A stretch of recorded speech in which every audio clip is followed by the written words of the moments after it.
প্রিয় দর্শক আসসালামু আলাইকুম। কাছে দূরে যে যেখানে বসে আজকের গুরুত্বপূর্ণ ভিডিওটি দেখছেন সবাইকে জানাচ্ছি আন্তরিক মোবারকবাদ ও শুভেচ্ছা। তো জমির নামজারি করতে কত টাকা খরচ হয় সে নিয়ে আজকের বিস্তারিত ভিডিও, চলুন যায় শুরু করা যাক। তো দেখতে পাচ্ছেন জমির নামজারি করতে সরকার নির্ধারিত ফি ১,১৫০ টাকা, কিন্তু নেওয়া হচ্ছে ২,০০০ থেকে ৩,০০০ টাকা। অতিরিক্ত টাকা না দিলে দিনের পর দিন ঘুরলেও মেলে না সেবা। সম্প্রতি কুষ্টিয়ার দৌলতপুর ও ভেড়ামেরা উপজেলা ভূমি কার্যালয়ে সরেজমিনে এই চিত্র পাওয়া গেছে। জানতে চাইলে কুষ্টিয়ার অতিরিক্ত জেলা প্রশাসক রাজস্ব আবু হেনা মোস্তফা কামাল বলেন, ভূমি কার্যালয়ে সেবার ক্ষেত্রে কোনো অনিয়ম সহ করা হবে না, অভিযোগ পেলে তাৎক্ষণিকভাবে ব্যবস্থা নেওয়া হবে। দৌলতপুর ভূমি কার্যালয় গত ৩০শে আগস্ট বেলা ১১টা থেকে ১২টা পর্যন্ত প্রায় ১ ঘন্টা এই ভূমি কার্যালয়ে সেবা গ্রহীতা সেজে কাটান এ প্রতিবেদক। এই সময় ৪ জন সেবাগ্রহীতা ও ভূমি কার্যালয়ের ২ জন কর্মকর্তার সঙ্গে কথা হয়। কার্যালয়ের সামনে মাঠে বসেছিলেন এক তরুণ।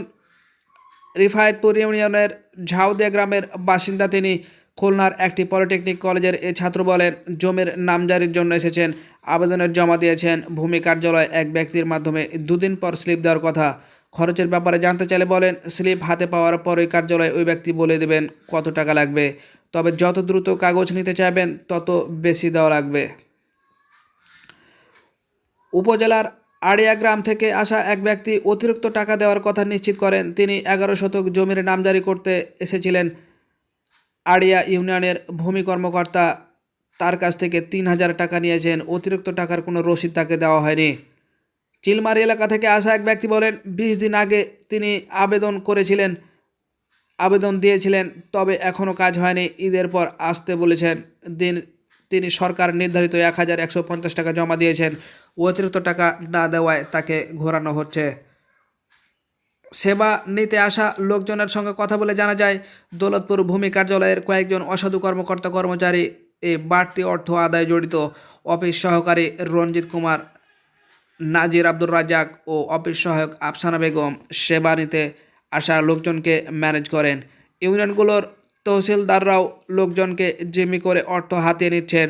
তারা সাধারণত নাম খারিজের একটা ফাইল প্রস্তুত করতে ২০০ থেকে ১,০০০ টাকা দাবি করছেন।